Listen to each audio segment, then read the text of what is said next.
Good morning, everyone. It's Robert from On My Turntable. Hope you're having a great morning this morning. It's Saturday morning, coffee kind of morning.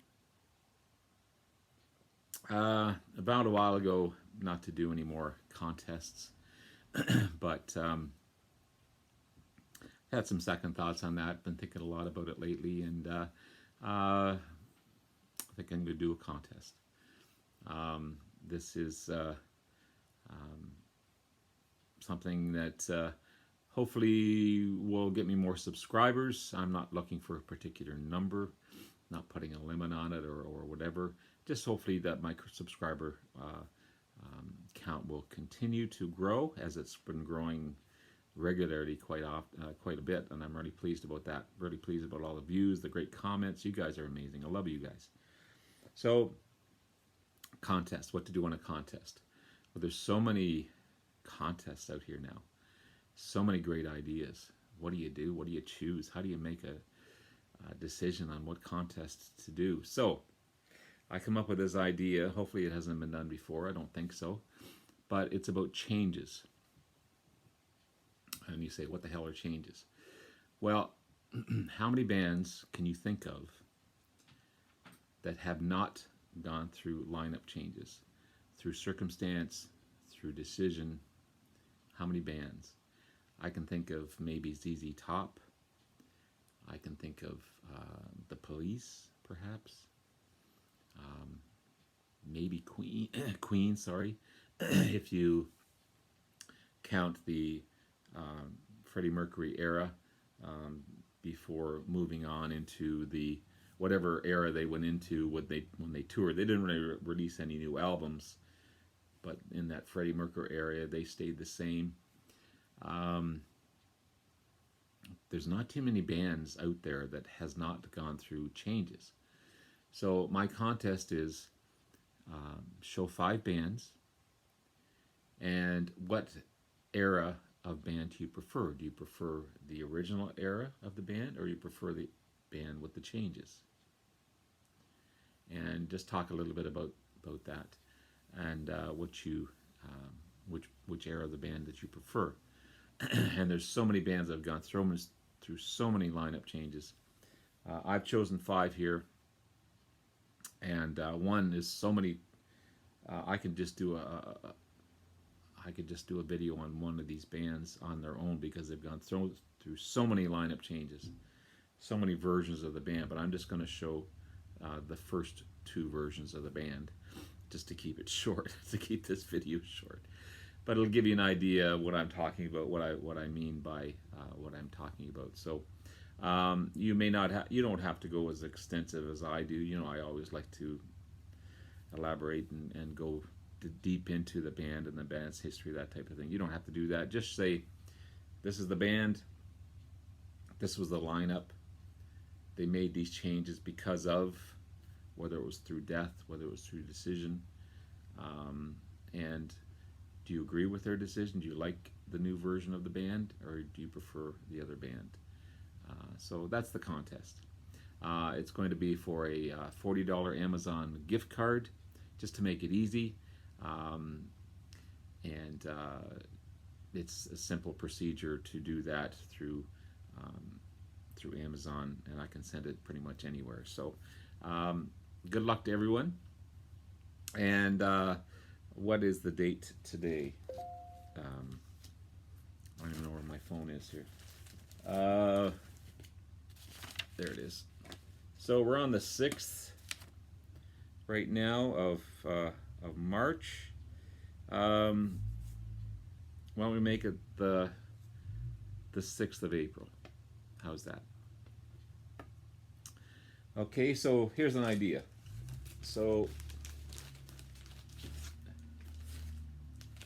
of course, one of my favorite bands ever. You've got Mark I version. These 3 great albums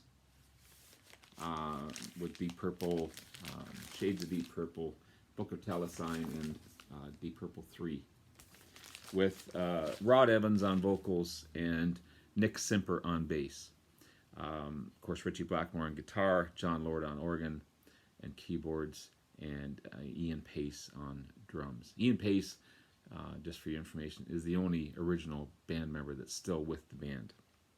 Everyone else has changed in some form or other. And it's a great version of the band. They had some great cover hits, psychedelic, kind of synth in some ways, not so much classic rock as it is progressive rock. Got a 60s style to it. It's really, really good. I love that version of the band. However, without Rod Evans and Nick Simper knowing, Ritchie Blackmore wanted to make a change.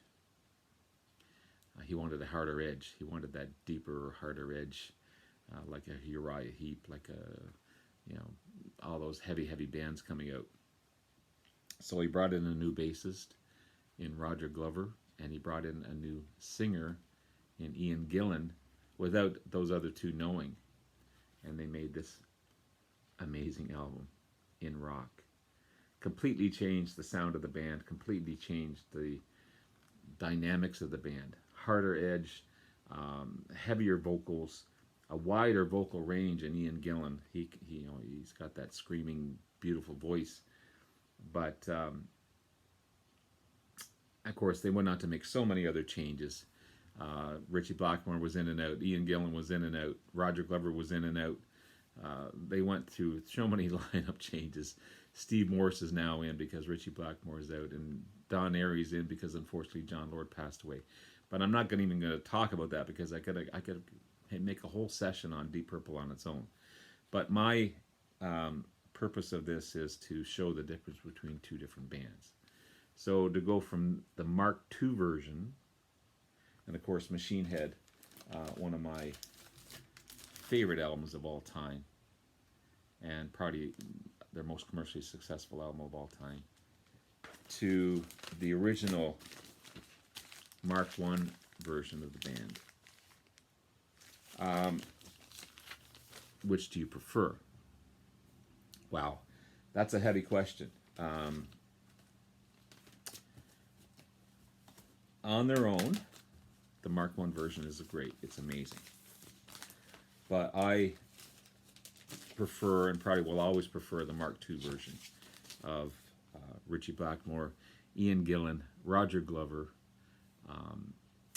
John Lord, and Ian Pace.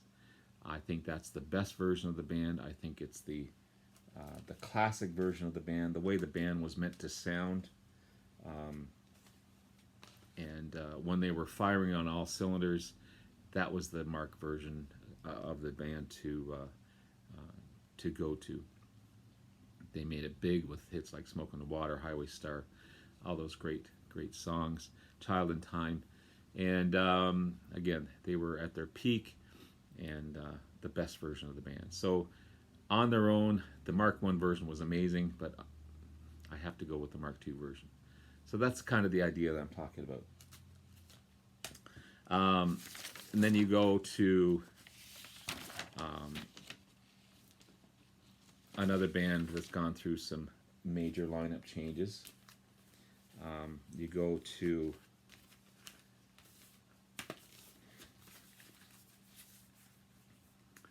AC/DC. Okay, so they've gone through a few changes in their career, but they started out, this is 1975, High Voltage, the US version. Angus Young, lead guitar, Malcolm Young on guitar, his brother, Bon Scott on lead singer, of course, Phil Rudd on drums, and Mark Evans on bass. Bon Scott, an amazing, amazing singer. Frontman, that heavy, heavy presence. Awesome stuff. But unfortunately, this would be his last album, right? One of their best, in my opinion. One of their best. But they were halfway through, at least writing this album here. Again, another change in the band. Bon Scott unfortunately passed away with alcohol poisoning, and but they had they thought, do we quit? Do we continue? So they decided to continue because they had so many ideas, so many. Like Malcolm Young wrote, I don't know how many songs he wrote, still writing up to the day he passed away. So they recruited none other than I think Bon Scott or someone had seen Brian Johnson sing in the band Gordy, and they liked his presence. They liked how he sung. Completely different singer in Gordy than he is with AC/DC. He's got a great voice, by the way. But so they recruited Brian Johnson in to complete this album, and it became one of their best-selling albums. Now, do I prefer the Bon Scott version of AC/DC, or do I prefer the Brian Johnson version of AC/DC? Brian Johnson's been with them much longer than Bon Scott, but I got to go with the Bon Scott era. I think with a lot of the AC/DC Brian Johnson albums, they begin to sound the same. With the Bon Scott, there was a lot of blues, a lot of that little innuendo that he had in his vocal style. He could tease you and he could threaten you. He could do all kinds of stuff when he sung. And I think he was the better front man. As amazing as Brian Johnson is, and I've seen he seems like an amazing person. So I'm not taking anything away from, when you do this, you're not taking anything away from the band or the person that's replaced or whatever. You just have to decide in your mind. And there's going to be different camps on everything. So, but I prefer the Bon Scott era just because of the music, because of his stage presence. He was a true rock and roller, even though unfortunately he liked to drink too much. So that's of course they've gone through many lineup changes, losing Malcolm. Phil Rudd has been in and out. Cliff Barnes, is that what his name is? Sorry. The bassist, Cliff Williams has been in and out as well. But so many different versions of the band. But I prefer the Bon Scott era. And as well as this next band. You go from the Doobie Brothers with Tom Johnson on lead guitars and vocals. And again, the different albums, The Captain and Me, one of their great albums. You got Patrick Simmons on lead vocals and guitars. You got John Hartman on drums. And originally Dave Sjogren on bass. But then on Toulouse Street, they replaced him with Tyrone Porter to give that heavier bass sound as well. And a new drummer, Michael Hossack. And then they became a dual drummer, dual guitarist band. And then on the third album, Stampede, they added Jeff Skunk Baxter on there as well. So they had three guitarists, three vocalists, because they added Michael Hossack and Keith Knudsen, another drummer, who also co-led vocals. So they had three vocalists, three guitarists. Amazing stuff. And then circumstance occurred that Tommy Johnson was having terrible stomach ulcers, and he couldn't tour. He couldn't tour with the band. So they had to make a decision. Who do they choose? So they chose Michael McDonald. There's Jeff Skunk Baxter there as well. Completely changed the band. To me, as great as this album is, it sounds like it's a Michael McDonald band with the Doobie Brothers backing them up. Yes, there's still some rockers on there, but and as amazing he is, and he played every song you hear on every band almost. He's in it. But which do you prefer? I prefer the Tommy Johnson era, the Tom Johnson era. You know, you got China Grove, you know, taken to the streets. You've got all these.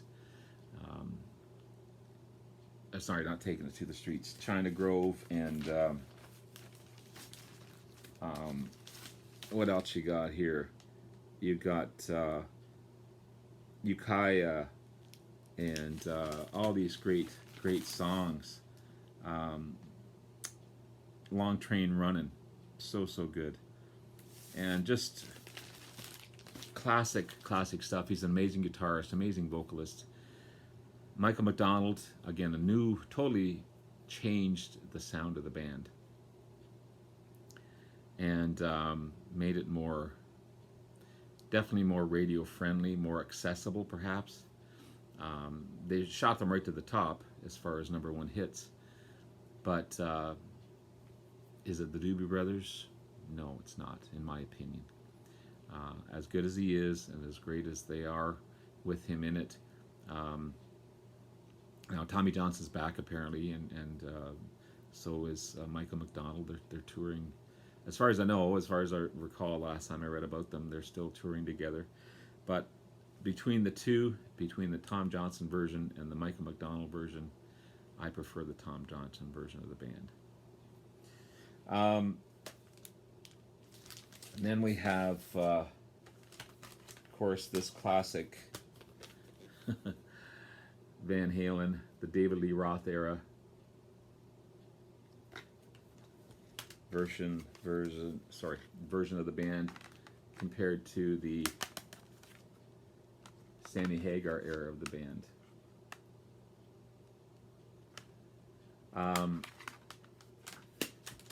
David Lee Roth, of course, great frontman, harder edged sound, like Women and Children First is such a great album. Diver Down is such a great album. Their first two albums are just amazing. 1984, classic album. Then ego set in and everything else. Apparently the Van Halen brothers weren't the easiest to work with, so they brought in Montrose singer Sammy Hagar. Again, completely changed the band's sound. But these three albums all became #1 hits. Unlike the first 6 studio albums with David Lee Roth, they had some big hits for sure, but not #1 hits. Became more of a ballad band.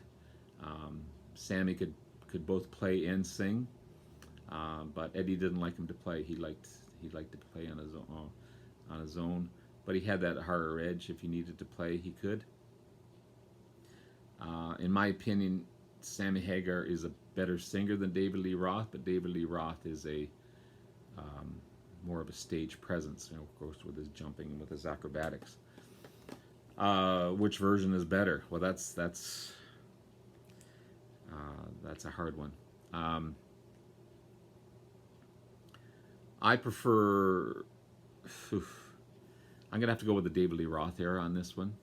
As much as I love the Sammy Hagar era, it was just a short-lived era. Unlike the starting out with David Lee Roth, I don't like what David Lee Roth has become now. Kind of a lounge singer type of thing.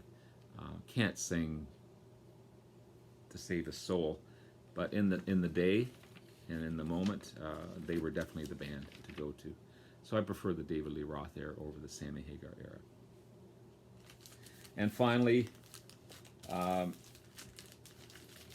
of my great favorite bands, Grand Funk, Mark Farner, Don Brewer, and Mel Schacher. Heavy stuff. Don Brewer, of course, and Mark Farner sharing lead vocals. 2 different vocal styles, but heavy stuff. Mark Farner also played some keyboards, and they wanted to broaden their sound. So on Phoenix, they brought in a guest keyboardist named Craig Frost. who eventually became part of the band and gave them that more funkier sound with that great keyboard sound that he has. He's now a member of the Silver Bullet Band as well.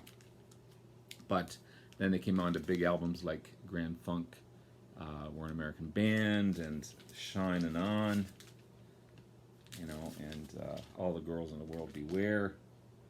And just gave him that soul and funky sound with the keyboard edge to free up Mark Farner so he could concentrate on his guitar work and his vocals.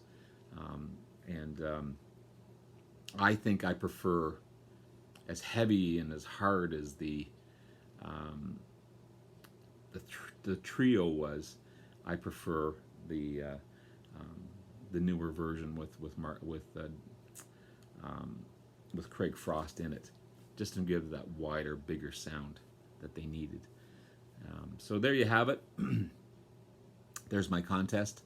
You guys don't have to take as long as I did, but I did a lot of explaining in the beginning.